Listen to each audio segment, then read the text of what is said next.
Sir, I take this moment to thank New Zealand First, because there is no way I would be able to stand here and speak on democracy, to talk on true inclusive democracy, if I had not been so undemocratically dumped by the New Zealand First Party.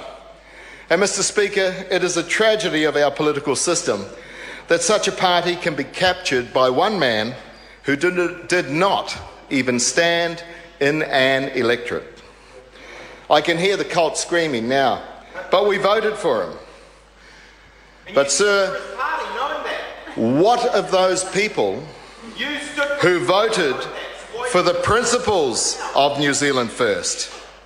That include MPs' first duty being to the people of New Zealand and their electorates, or open and accountable government, or the fact that New Zealand First campaigned for a fair go.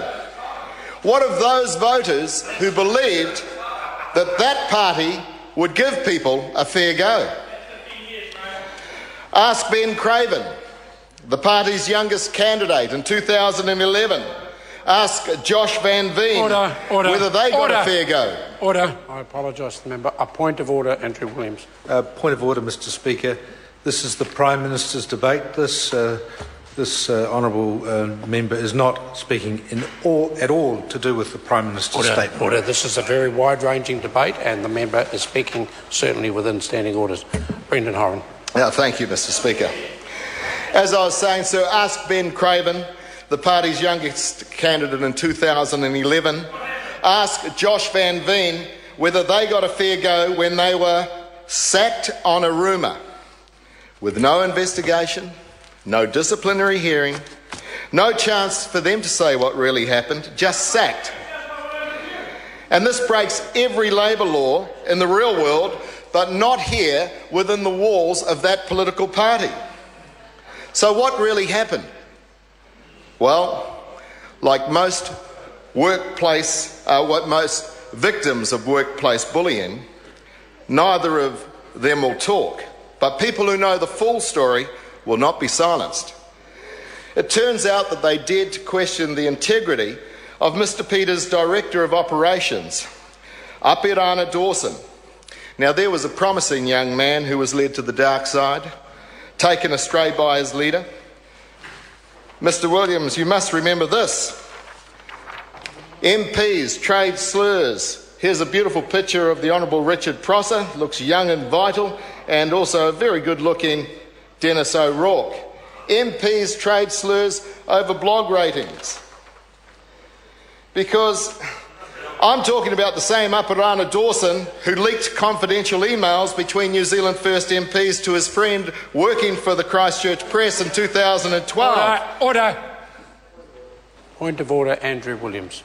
Point of order, Mr. Speaker. Surely this is not within standing orders to be getting into personal matters relating to individuals and individual parliamentary services staff. Surely not.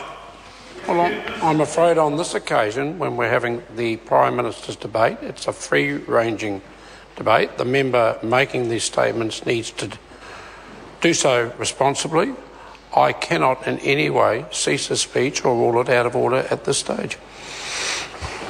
Thank you, Mr. Speaker. Brendan Horan. Sir, this is not only the same Apirana Dawson who leaked confidential emails between New Zealand First MPs to his friend working for the Christchurch Press in 2012. It is the same Apirana Dawson who not only traded expressions with the media using the false name of Bruce Bayliss, but also filed OIA requests about an MP using that same false name of Bruce Bayliss. Would taxpayers approve of their money being used in this way, this dabbling in the dark arts?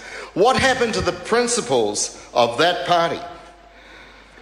One asks, what are the New Zealand First MPs doing for Ben Craven and Josh Van Veen, the two young researchers unceremoniously and unfairly sacked on hearsay, the innocent victims of plots and subterfuge, all overseen by the leader of that party? What have New Zealand First MPs done about this injustice? How would one describe a New Zealand political party that would unfairly sack its most loyal staffers in favour of keeping its dodgiest? Is this another demonstration of a political party leader's serious lack of judgment? How can anyone in that party speak on workers' rights and be taken seriously or believed? Mr. Speaker, look closely. You're witnessing the demise of New Zealand First. The question is, will New Zealand First MPs have the courage and conviction to take the step that was forced upon me and then broadcast their point of view?